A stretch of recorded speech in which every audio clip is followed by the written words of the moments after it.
Hello, my name is Christian Faber. We are here at the Volume Copenhagen with the full crew of Rig21.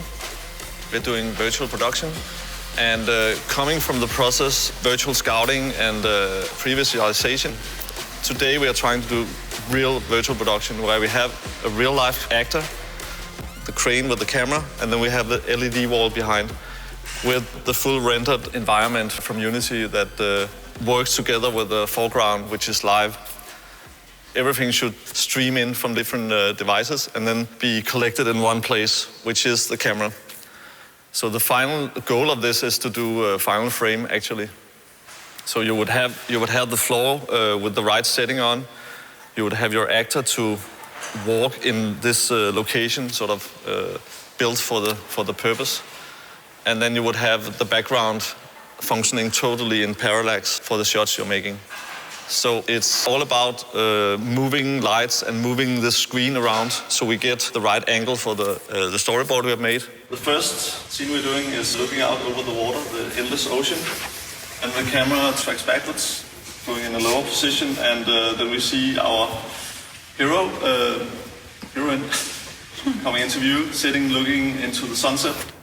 The story we're trying to tell today is it's a story called Rebel Nature, where we are in the middle of the ocean on a gigantic oil rig. We have this girl who's grown up on the oil rig with a robot as a foster parent. And this scene we're doing now is where she sort of decided to leave. So this is the last night at the rig.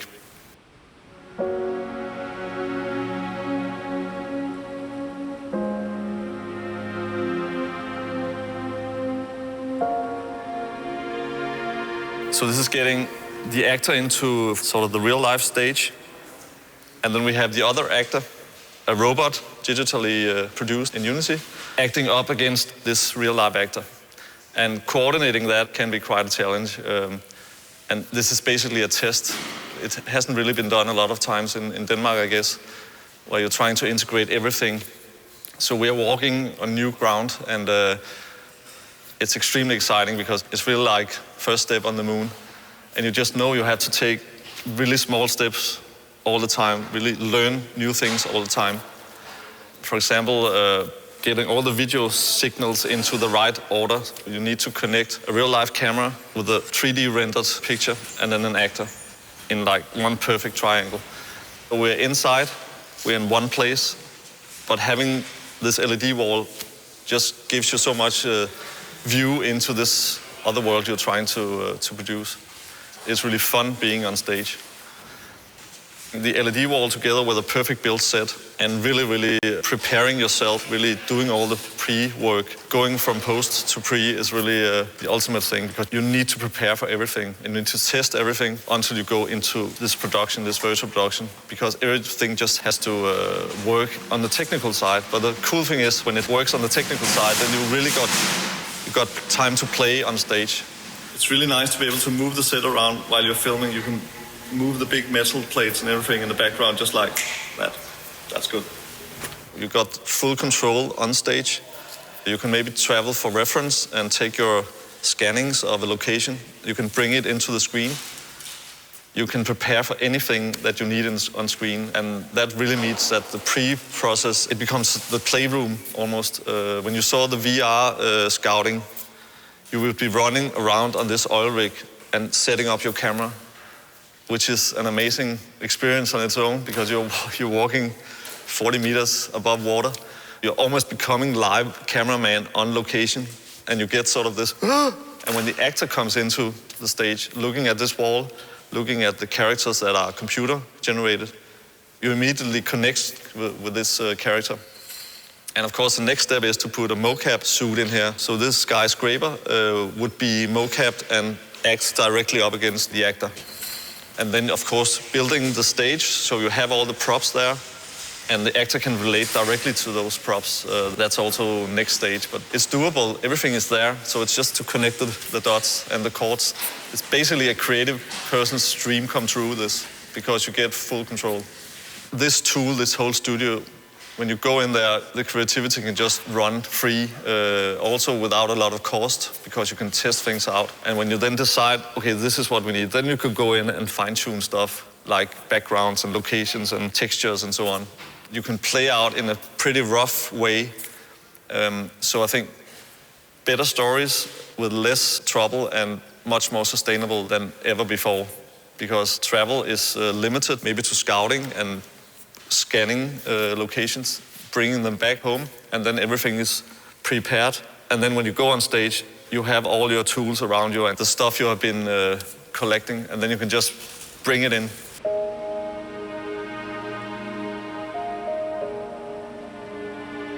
Having a big library of pre-made stuff that's already there, that would be amazing. Well, just to bring on stage, bring into the virtual world and just have them on hand. And they are just around the corner, all of these things. So it's, again, all the dots can connect in the coming future. So it's really just being on stage and testing it, knowing exactly where you are standing when you then record. Action. I think different people will go in and use different parts of this. We're using it to tell a story, but we're doing it with tiny, small bits. It's like a big puzzle, and we're doing some of the bricks in the puzzle, but we're doing really high quality. So that's another way of building a story world, for example. Then you can do examples of a lot of different things in a high quality, and then people who are creative and wants to jump in, they can be creative in between. So that's another way of this new world-building thing that sort of try to encapsulate all the different elements that this property can consist of. Like the game, when you have this Unity setup, you also have all the game elements. You have all the characters for different things you need to do for molding things in real life from a 3D printer, or it's like one common source of virtual creativity. And you go in any direction. It combines all the creative skills in a totally new way, because there's nobody that's not needed on set almost, because you need to be the best at all the different disciplines. Everybody can see what they bring in. It's this common creativity that affects everybody and sort of makes the result much better. They can meet in this place and actually see what the other people are saying. When you see it on this stage, then you suddenly, okay, that's why that takes a lot of time. But all this understanding of having a common view on virtual production will bring a lot of coherence, I think. Could I see Scraper again coming into the scene? We did all the scenes we needed today, and I think that's pretty amazing. The first shots are always extremely difficult, but at the end of the day, you just understand how this is working, and then it almost starts to run on its own. Fantastic experience, and we need this as a permanent stage in Copenhagen and in Denmark. We are a really small setup in Rig-21, but we are really on the edge of the platform. We're trying to use Unity straight from the beginning in our storytelling. Instead of having done a lot of things and then try to apply a game engine, then it becomes a double process. So that's why we're testing to see what can we use this new ability for. And hopefully when tasks appear, then we have some knowledge about how to solve them with this new tool. And the collaboration with Unity has been a great journey. Having their crew of programmers has speeded up the process for us. We're sort of hitting challenges all the time, and some of them are just solved in hours, and then we can work on. And we can actually give feedback some hours later, which is sort of a really cool ping-pong situation with a developer. And we want to do things that are just as ambitious and storytelling-wise, just as emotional and so on, that they're doing anywhere else. So getting a tool that equalizes the production in some way. So the creativity actually decides which projects are best. This studio is the platform. So having all these things coming together in a physical place, the volume with Film Gear and Allan Lykov, I just think that has been made the whole change, that we can come together here and actually physically test out. Because just talking about it doesn't make any progress. And I know it's been done other places before, but not around here.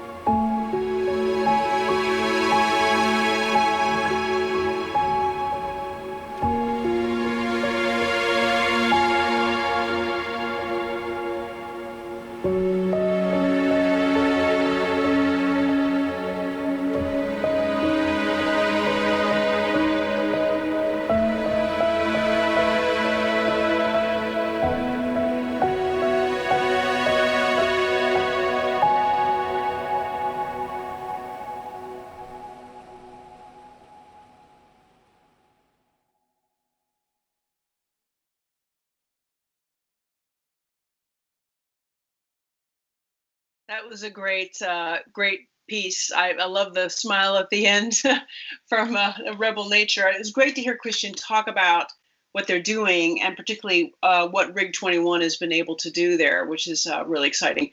So we're going to talk to all these people together. But before we do that, let me introduce Martin Nebelong. He is a freelance artist. Hi, Martin. Hi. And VR sculptor. And Martin, I think you've got some kind of a demo to show us Yes, on Rebel that's Nature. correct. That's correct. So tell us a little about that. Yeah, I'm gonna be showing you something completely different today. Probably something that's gonna surprise a few people, I hope. It's something that surprised me at least. So it's a tool for creating art. It's a tool for creating games. It's a tool that's available at a very low cost compared to a lot of the other tools. It's all running on a PlayStation 4 or a PlayStation 4 Pro, and it's called Dreams. And I'm going to show you today a demo of how I use Dreams to create a piece of concept artwork for Rig 21 based on one of Christian's concept paintings. And I hope you're all seeing this dark void now. I have these two funny creatures moving around here, both responding very precisely to my hand movements, and basically using these two imps, as they are called. I have a big creative sandbox here. And let's move through the water here. In the distance, in the far distance here, you see some lights appearing. I'm gonna run the time, like this. You see everything starting to come to life. I'm moving up through the water to reveal this piece of 3D concept art, all made on a PlayStation 4 using just my two hands, no keyboard, no mouse, no polygons, a completely new way of creating pre-visuals for movies, game mock-ups, anything really. Huh. And as you can see here, by just moving my hands around, I'm able to change my camera angles, can move through the scene, check out different camera views.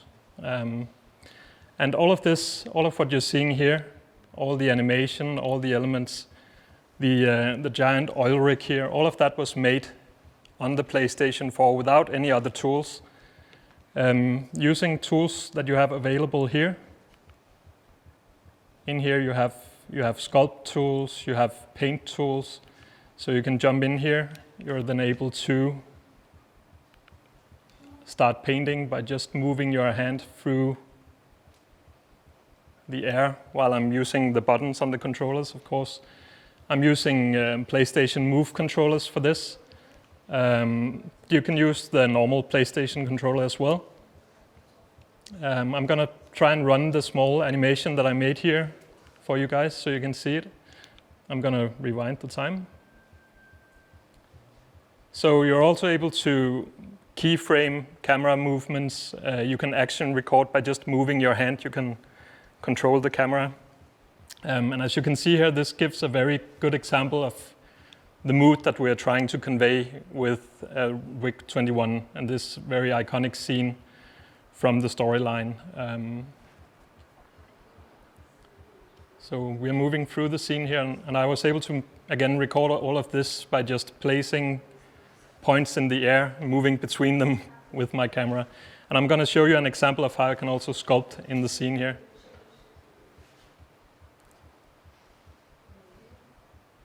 So in the distant background, you see the looming thunderstorm here, and our heroine here moving out through the ocean on a small life raft. And you know, I've been using this tool now for, I think, a year and a half or so, and it's completely mind-blowing to me that all of this is possible on nothing but a gaming console. So it's available to students, to game artists, budding game artists. Everybody with a creative drive can jump in and start creating in this tool. And you can see you can very seamlessly jump between animation, creation, and anything. I can go into the scene here, for instance. Let's move closer to one of these elements here. And by just pushing my buttons, I can move straight into sculpt mode, and I can actually start sculpting away on the elements here. Using gestures, I can get things like this color wheel here, and we can then go in and start to modify the elements of the scene without needing to go into any other tools. You don't have to jump between tools. You can do all of this in one tool here. And then once you're happy with the look of it, of course, obviously this doesn't look fantastic, but let's move over here. I'm going to run time again. You can see I can freely go in and I can move elements around. I can copy them very easily. You can go in here, you can clone things. Very quickly try out ideas. And I think this is one of the most powerful things about Dreams compared to other workflows, is that anything is readily available to you. You don't have to jump in and out of programs. You can create directly in here. And you can see the clouds here. They're also made, of course, in Dreams. You can move them around. You can very easily change lighting. And all of this can be tied up to game logic, because basically Dreams is also a game engine. It's a sculpting tool, a music tool as well, all in one place. So let's see if I can see my controls. You see in here you have all sorts of things. This is an example of a game logic tied up to the light in the scene. So just by pulling this slider that I hooked up to some keyframes moving the light, I can change the light cycle of the scene. So now we're in this much more moody sunset version of the scene. And again, I can just, I can copy, I can move things around. Actually, a lot of the things that the speakers today have been talking about is available in this tool. At the moment, all of this is tied down to this Sony PlayStation ecosystem. And hopefully, in the future, we will have more ways of exporting content. At the moment, it's only video and images. So basically, like a very advanced version of Photoshop or, a concepting tool, really. But I think this is incredibly powerful that you're able to create all of this. And this was done in a matter of maybe a day or two, creating this scene here. And I don't know how much time we have left. Do we have time for a few examples of other content? Yes. Okay. Basically, I think you can sense that I'm quite excited about this tool. I can show you some other examples of things that I made in here, like this winter scene here, which is a personal artwork. I grew up always wanting to tell stories and draw and paint. And now with this tool, I basically feel like I'm painting in 3D, which is a feeling that I've been chasing for a long time, I guess. Also working with VR tools, VR sculpting, and all of that. But you see, you have this very painterly look, which I personally really love. It's a stark contrast, I guess, to the gray box models that you're used to in pre-visuals and pre-production. But yeah, again, like before, I'm able to seamlessly jump in and out of this experience. I can go directly in and I can start modifying the elements of my scene without any delay, without anything. And all of these scenes load almost instantly into the program. There's no saving or loading time to speak of. And a scene like this takes up maybe 10 megabytes of space on the PlayStation, because it basically saves all the actions that you make to create the scene. So compared to polygons and geometry, it takes up a very small amount of space. So let's jump out and take a look at our last scene, I guess. And we'll, of course, be talking more about this in a few minutes, where we'll talk more about Rig 21 as well. But let me show you this scene. And people are creating very different things in Dreams. I'm obviously more interested in storytelling and cinematics, but people are making small games, platforming games, interactive experiences. And by the way, I forgot to mention this, but all of this works in PlayStation VR as well. So you can actually take on, at any time, you can take on the PlayStation headset and you're directly in your scene. You're able to move around, you can place cameras, you can sculpt. Exactly the same tools that are available to me as I jump outside of VR. So I think that's about it for this demonstration. I hope you found it interesting. You probably have to go onto Google, I imagine, and search for Dreams by Media Molecule. Media Molecule are the creators of Dreams. So go out, check out this fantastic tool, and yeah, I hope you like it. That was great, Martin. I mean, what a step change in how you think about doing art. I mean, it's just marvelous. And the way it looks, when you said painterly, that really summed it up for me. So that's great. So thank you for that. I'm going to bring Christian and Thomas on as well. And while that's all happening, can I remind everyone to put your questions in the message board if you have any. We are available for your questions. So that would be great if we could have some. And yeah, I was just really stunned by what Martin was telling me. I had no idea that it was that easy. And then when he said, oh, and I forgot to tell you, it also works with the headset. I love that. Okay, here they are. Sounds like they're coming. I can see Christian. There we go. All right. So I think we're just doing a little bit of a set change, and then we'll have the three men with us. So while I'm waiting, I'm just going to introduce. I mean, you know who Christian is because you've heard what he was telling us all about the Rebel Nature world.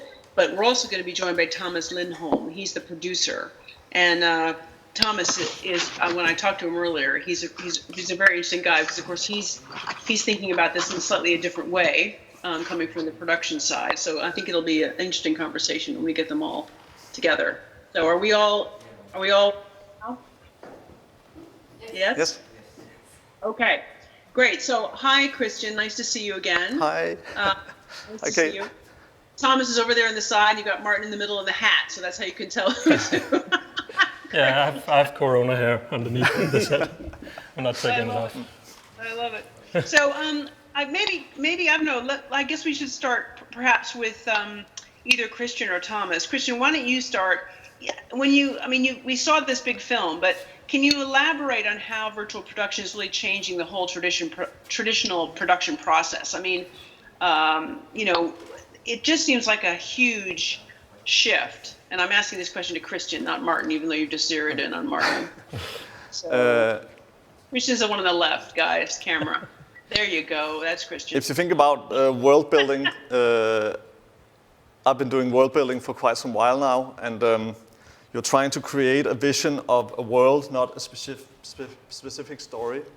And this world, how do you make that visible to anybody else? I've actually, I've sort of done that story about world building is like sailing out into the open ocean, trying to find a non-existent island that you can stand on, and then you have to invite everybody else to that island, and you have to live on that island for years and years. So this is like a tool where you can visualize your sort of all the virtual production tools are actually sort of making the whole thing much more visible and much more understandable for everybody else.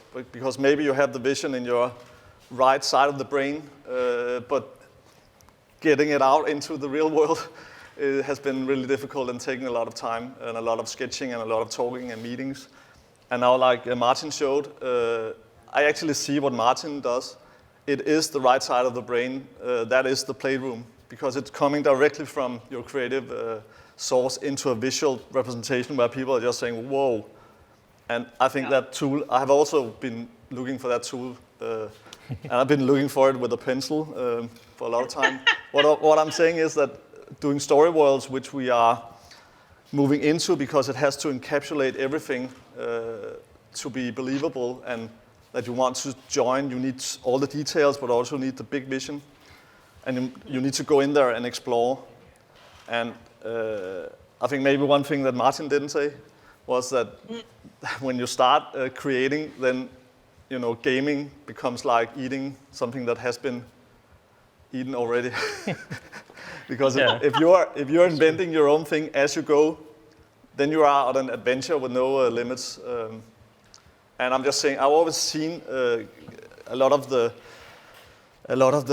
sort of entertainment like, it's other people's dreams, and now you can actually do your own. So I think that's really perceptive of what you're saying. As you say, and you're even using the word dreams, which of course is what Sony has named named their product. Perfect. I don't think they own that word yet. No, they do not. They do not. Let's not give them that. So Thomas, can I bring you in? I mean, what can you say about how real-time virtual production makes sense from a financial standpoint? I mean, we've heard different things today. I mean, one thing is, it allows you to plan better and you can get people on board because they understand what it's going to look like. But then other people have said, well, it certainly doesn't really shorten the time that you need because you're still going to be doing all this stuff. You're just doing it at a different moment in the process. So from your perspective as a producer, is there any kind of financial impact, either way, good or bad, from using virtual production? Yeah, absolutely. I guess that since we become able to create our whole universe in the studio with walls, with so on, we can minimize traveling, hotels. We can make it much more secure production. We can plan, sketch much better with fewer people to plan, and that they actually can be, quite well organized when they start production. As we heard Niels Sejer said earlier on, you can travel around with all the departments, going into the sets, finding out where's the problems, where can we save, how much does 21 cups fill in a square, or do we need 50? Lots of things you can just show people. Because what we're doing when we are making film, we are trying to translate a script into some visuals. And there's a lot of challenge about that, because when you explain someone that what pictures you have inside your head, it often turns out that the one who receives the message doesn't really get it, how exact it is. And here we have a tool where we can be totally exact of what we are meaning, what we are talking about, what we're planning. So definitely it will bring us into a much more secured and well-planned productions. Right. So, but the big, I agree with you, but the big question though is, I'm trying to remember who said it. I think it was Sam, and he said, one of the issues is the producers have to be willing to spend money up front. Yeah. As opposed to oftentimes in filmmaking, there's a lot of money that's spent at the back, in post. Yeah. So that seems like a big switch in terms of mentality and how you actually sell a film or raise the money for a film. What do you think about that? Well, I don't know how he referred to how they finance the movie over there, but normally when we finance a movie, we have finance the whole movie.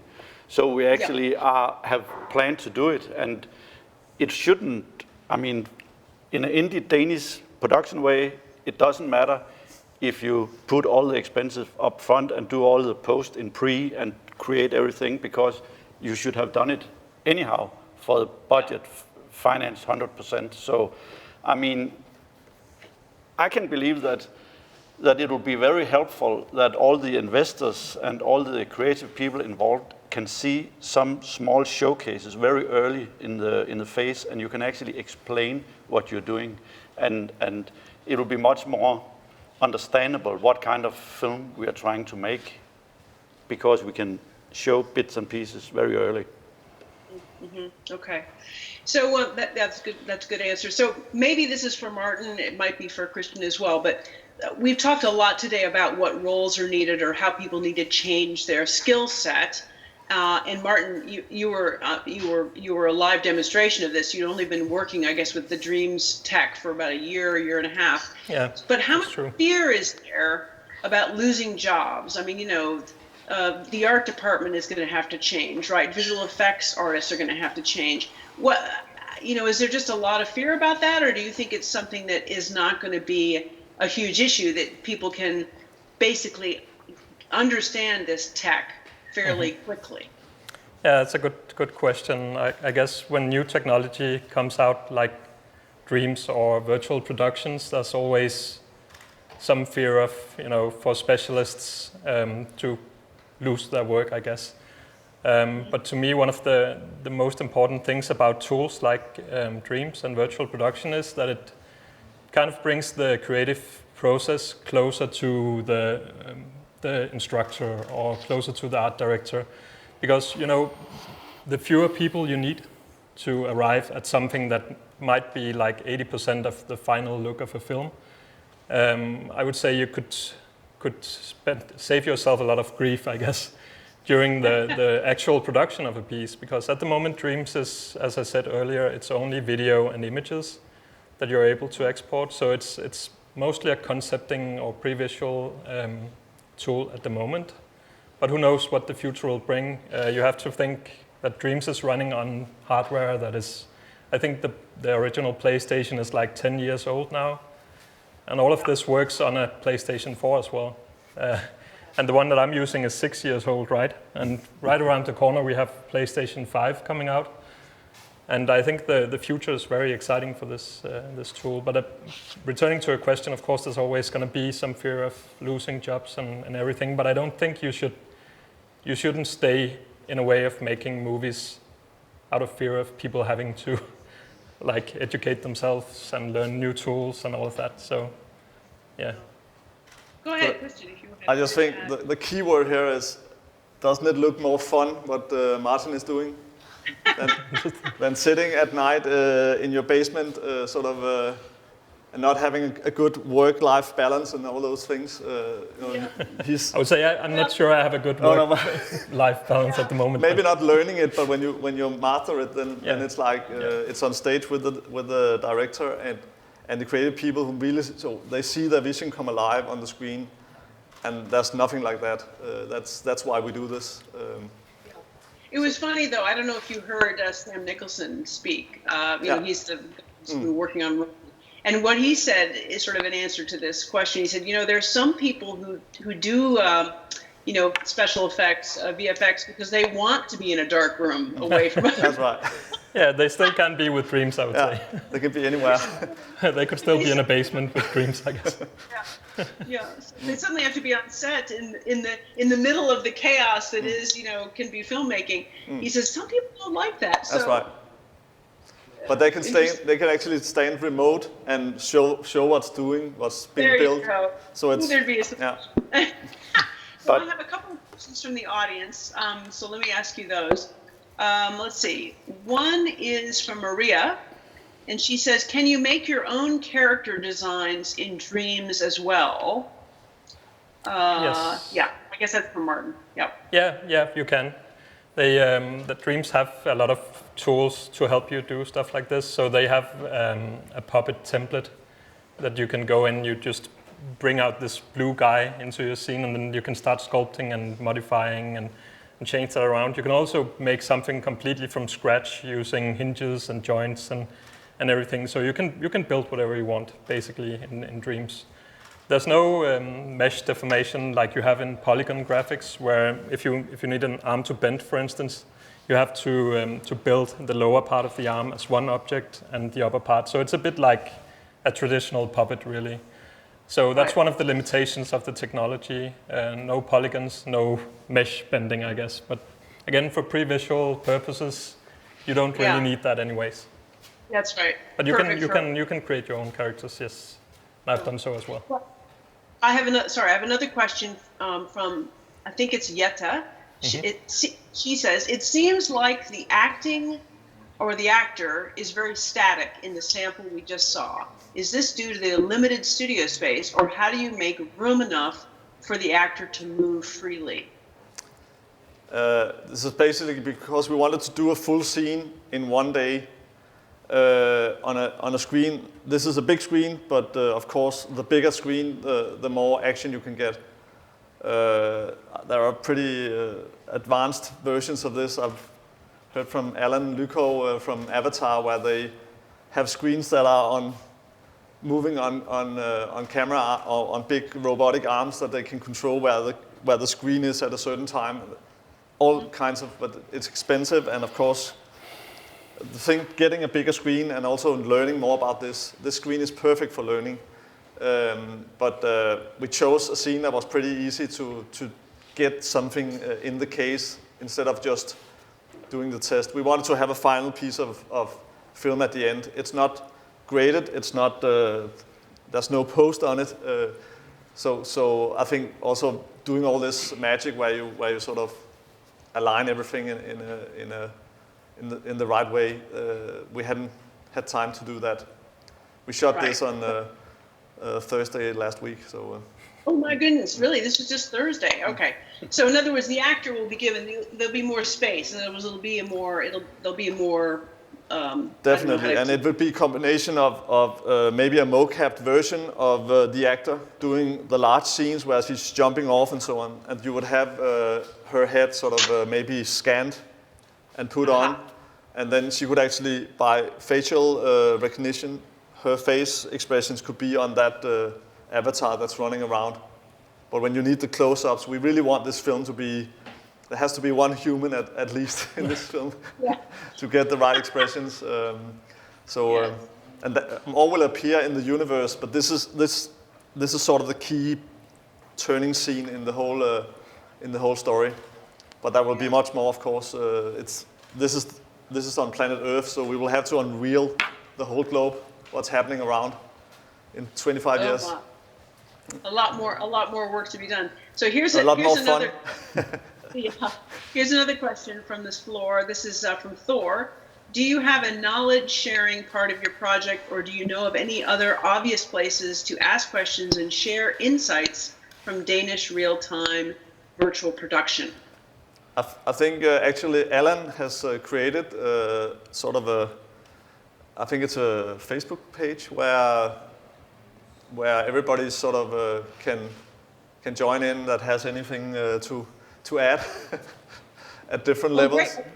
Page. Okay, what is it called? Is it just called The Volume or something on Facebook? I can't. Volume CBH. The Volume CBH, but there's also Virtual Production Society Denmark. Yeah. Danish. Yeah. Virtual. Somebody should type it on screen. We'll upload it. But this is about sharing, and I think the whole day has been about people have said we have to work together about this. We have to work with all the other countries that are doing this, because this is like landing on the moon. You know, before it's done, nobody knows what it will take, and it will not limit other people's successes that you have a success or somebody else has, because when you first move on this, it's infinite. So I guess it's like when you had the iPhone in your hand for the first time and thinking, not really knowing what the possibility was, and then suddenly it's running your life. Not to say the virtual should do that, but it's becoming the perfect tool of the right side of the brain, which on my part is the biggest, definitely. The other one is struggling a bit. I can see them smiling and shaking their heads. Yes. So I have a question for you, Martin. What you're doing is essentially virtual production design or virtual asset design. How do you see yourself fit into the film production and film industry going forward? I mean, where do those fit? Where do those kind of skills fit, do you think? Well, I think for you, for my skill set and what I've been building up in Dreams now for a year and a half, actually for the last year, all of my professional work has been made on the PlayStation in Dreams. And at the moment, I'm actually working on a feature film, which is still a secret project. But I'm working 2 weeks a month now. I'm working directly with an instructor in building set pieces and moving characters around in dream scenes to give the instructor a more clear idea of, it's basically like an advanced storyboard that she can then hand over to an actual CG company, animation studio, who will then be making all the real 3D models, I guess, to combine with a live actor. So we're using Dreams as an advanced storyboarding tool or art direction tool. That sounds really cool. Yeah. Okay, so we're going to wrap this up now. Is something? Thomas, do you want to say any last words? Or Yeah, maybe but Christian? just imagine that Martin is going with the production designer in and preparing, as we saw for the pre-visualization, And then Martin is just working there for one day, and he creates so many things. So actually, it's you very fast and easy can come to the point that you can show the crew a lot of interesting stuff. Yeah, we could start building right away. Yeah, so exactly. The instructor could take on the VR headset and say, Yeah. let's put a building here. I would then, she or he would take off the headset, and I could build a rough mock-up of that building, and she or he could jump in again to walk around in the scene, find the perfect camera angles, and we could, very quickly actually build a whole set. And I could then take that set and I could share it with a bunch of creators in Dreams. Somebody could create a building, somebody could create a wagon, somebody would set the lights, and all of this could be done, I guess, in a day maybe. And you would have a scene that looks like a virtual painting that you could stand in. You could set the lights, you could plan the camera moves and all of that.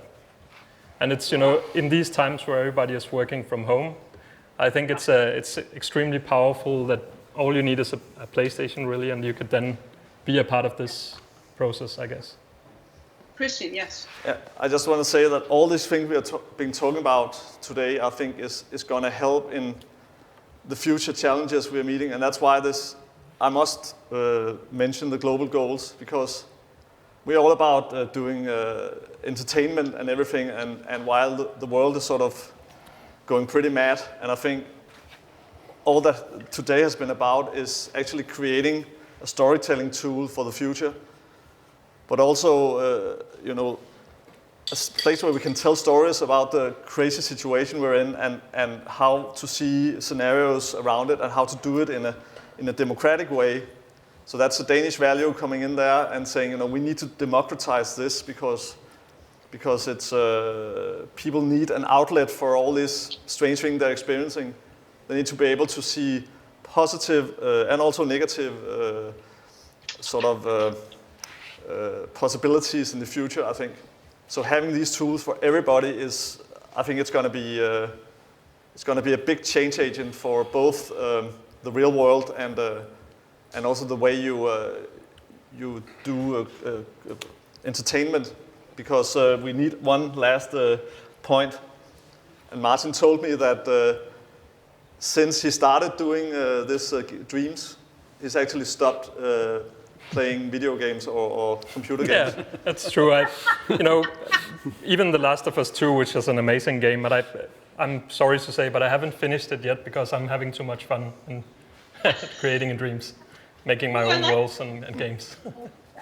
So, I like that. Well, listen, this has been really, really helpful and very educational. So thank you very much to Thomas, to Martin, and to Christian. And I want to say before we end this, somebody has put into my chat here, the Danish Virtual Production Society. That's the Facebook group. Exactly. So it's the Danish Virtual Production Society. So that's where you can get your knowledge sharing, Thor, that you're looking for, and anyone else who's interested in that. So thank you all very much. That was really interesting. I'm going to do my wrap up now, and then we're going to say thank you to the whole conference. So thank you very much for your time, Bye. your insights. Thank you. Thank you.